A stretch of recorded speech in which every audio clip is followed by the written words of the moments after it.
Hello guys, GK वाला में आपका स्वागत है। दोस्तों आज 20 क्यू चलना है जो आपके एग्जाम के व्यू से महत्वपूर्ण होने वाली है। वीडियो बने रहिएगा, वीडियो कम तक देखिएगा। अगर आप नए हैं तो चैनल को सब्सक्राइब जरूर कर लीजिएगा। चलते दोस्तों क्वेश्चन नंबर 1 की ओर। आपका पहला क्वेश्चन हो जाएगा कि मानव शरीर में CO2 का परिवहन मुख्यतः किस रूप में होता है, आपको बताना है। तो याद रखिएगा CO2 का जो मुख्य परिवहन होता है वो आपका बाइकार्बोनेट आयन से होता है, यानी ऑप्शन नंबर सी आपका करेक्ट आंसर हो जाएगा। नेक्स्ट क्वेश्चन दोस्तों कहता है कि किस विटामिन की अधिकता से हाइपरकैल्सीमिया होता है, आपको बताना है। तो याद रखिएगा हाइपरकैल्सीमिया जो किस विटामिन की कमी से होता है, तो आपका विटामिन डी हो जाएगा। विटामिन डी की कमी से होता है, यानी ऑप्शन नंबर सी आपका करेक्ट आंसर हो जाएगा। नेक्स्ट क्वेश्चन दोस्तों है आपका कि pH 3 वाला बिलियन कैसा होता है, आपको बताना है। तो याद रखिएगा pH 3 वाला जो बिलियन होता है वो आपका प्रबल अम्लीय होता है, यानी ऑप्शन नंबर डी आपका करेक्ट आंसर हो जाएगा, प्रबल अम्लीय। नेक्स्ट क्वेश्चन दोस्तों है कि मानव नेत्र में प्रकाश की सर्वाधिक अपवर्तन क्षमता किस भाग में होती है, आपको बताना है।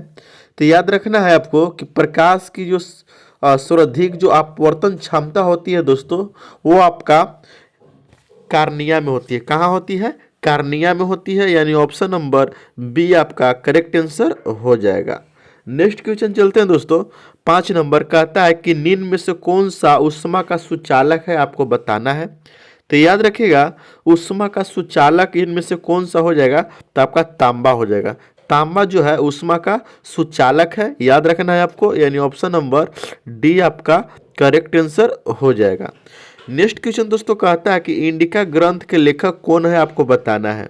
तो याद रखिएगा इंडिका पुस्तक के जो लेखक हैं दोस्तों वो आपका मेघास्थनी जी है, यानी ऑप्शन नंबर बी आपका करेक्ट आंसर हो जाएगा, मेघास्थनीज, यानी ऑप्शन नंबर बी आपका करेक्ट आंसर हो जाएगा।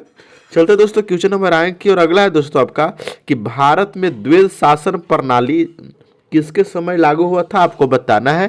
तो याद रखिएगा द्वैध शासन प्रणाली जो लागू हुआ था दोस्तों वो आपका लॉर्ड क्लाइव के शासनकाल में हुआ था, यानी ऑप्शन नंबर बी आपका करेक्ट आंसर हो जाएगा, लॉर्ड क्लाइव। नेक्स्ट क्वेश्चन दोस्तों कहता है कि स्थायी बंदोबस्त किस वर्ष लागू हुआ था दोस्तों, आपको बताना है।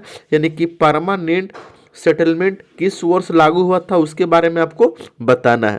तो याद रखिएगा दोस्तों ये 1793 में लागू हुआ था, यानी ऑप्शन नंबर सी आपका करेक्ट आंसर हो जाएगा। चलते दोस्तों क्वेश्चन नंबर आए की और अगला है दोस्तों कि 1857 के विद्रोह का तत्कालीन कारण क्या था, उसके बारे में आपको बताना है।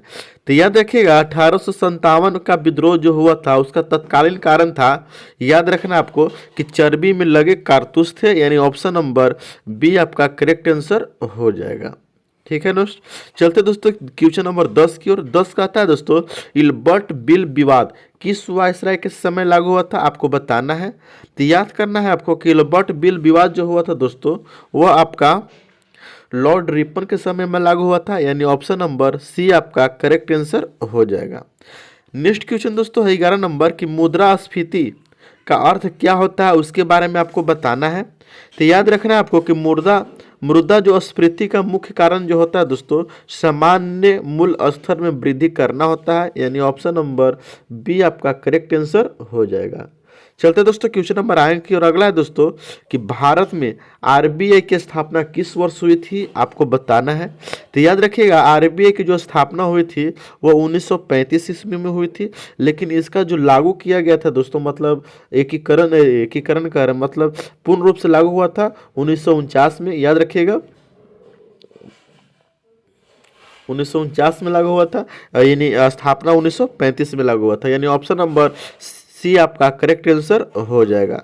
नेक्स्ट क्वेश्चन दोस्तों कहता है कि जीडीपी की गणना में कौन शामिल नहीं होता है उसके बारे में आपको बताना है। देखिए याद रखिएगा जो जीडीपी की गणना होती है दोस्तों उसमें कौन सी संस्था शामिल नहीं होती है, तो आप बताइएगा दोस्तों। आयात से जितना भी शुल्क शामिल होता है वो आपको शामिल नहीं होता है, यानी ऑप्शन नंबर सी आपका करेक्ट आंसर हो जाएगा।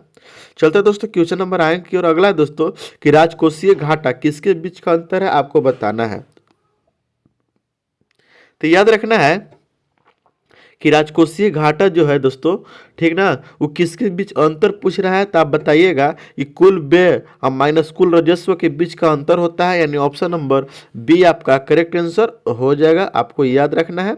नेक्स्ट क्वेश्चन दोस्तों कहता है कि नीति आयोग का गठन किस वर्ष हुआ था, तो आपको याद रहना चाहिए नीति आयोग का जो गठन हुआ था दोस्तों 2015 में हुआ था। कब हुआ था? 2015 में। और नीति आयोग को पहले हम योजना आयोग के नाम से जानते थे। क्या? योजना आयोग के नाम से हम जानते थे, याद रखना है। योजना आयोग की स्थापना 1950 में हुआ था, याद रखना है। और इसी को नाम बदलकर दोस्तों नीति आयोग कर दिया गया है। और ये नीति आयोग का गठन कब हुआ था दोस्तों? तो 2015 में हुआ था, आपको याद रखना है। दोनों का जो अध्यक्ष होते हैं दोस्तों प्रधानमंत्री होते हैं, आपको ये भी याद रखना है, ठीक है। अभी नीति आयोग के जो अध्यक्ष हैं दोस्तों मोदी साहब हैं, याद रखना है, ठीक है दोस्तों। चलते हैं नेक्स्ट क्वेश्चन की ओर। नेक्स्ट क्वेश्चन कहता है दोस्तों कि निम्न में से कौन सा हरित क्रांति से संबंधित नहीं है, आपको बताना है। तो याद रखना है कि हरित क्रांति से संबंधित नहीं पूछ रहा है आपको, तो वो हो जाएगा आपको लघु उद्योग, ठीक है दोस्तों। ये जितना भी है, बीज है, उर्वरक है, सिंचाई है, ये दोस्तों सब हरित क्रांति से संबंधित है, मतलब खेती से संबंधित है, याद रखना है, ठीक। और नेक्स्ट क्वेश्चन दोस्तों लघु उद्योग है, ये आपका हरित क्रांति से संबंधित नहीं है, इसलिए ऑप्शन नंबर डी आपका करेक्ट आंसर हो जाएगा। 17 नंबर दोस्तों क्वेश्चन कहता है कि भारत में पहली जनगणना किस वर्ष हुई थी। देखिए आपको याद रखना है, बहुत बार एग्जाम में पूछा भी गया है। तो पहले जो जनगणना हुई थी भारत में वो 1881 ईस्वी में हुई थी, यानी ऑप्शन नंबर सी आपका करेक्ट आंसर हो जाएगा। नेक्स्ट क्वेश्चन दोस्तों है 19 नंबर 18 नंबर कि मानव शरीर में मास्टर ग्रंथि किसे कहा जाता है, आपको बताना है। तो याद रखिएगा मास्टर ग्रंथि किसे कहा गया है, तो आपका प्यूटरेटिव ग्रंथि को कहा गया है, यानी ऑप्शन नंबर बी आपका करेक्ट आंसर हो जाएगा। नेक्स्ट क्वेश्चन दोस्तों कहता है कि क्विट इंडिया मूवमेंट का प्रस्ताव कहाँ पारित हुआ था, आपको बताना है। तो याद रखना है क्विट इंडिया मूवमेंट का जो प्रस्ताव पारित हुआ था दोस्तों वो आपका मुंबई में हुआ था, यानी ऑप्शन नंबर सी आपका करेक्ट आंसर हो जाएगा, मुंबई, याद रखना है। नेक्स्ट क्वेश्चन दोस्तों कहता है 20 नंबर की मृदा आपूर्ति का नियंत्रण करने का अधिकार किसके पास है, आपको बताना है। यानी मुद्रा आपूर्ति का जो नियंत्रण करने का अधिकार होता है दोस्तों वो आपका आरबीआई के पास होता है। किसके पास? रिजर्व बैंक ऑफ इंडिया के पास। याद होना चाहिए आरबीआई की स्थापना कब हुई थी? 1935 ईस्वी में हुई थी, याद रखना है आपको, ठीक है। अब आरबीआई के पास ही मुद्रा आपूर्ति को नियंत्रण करने का अधिकार होता है, आपको याद रखना है। अब ये आपको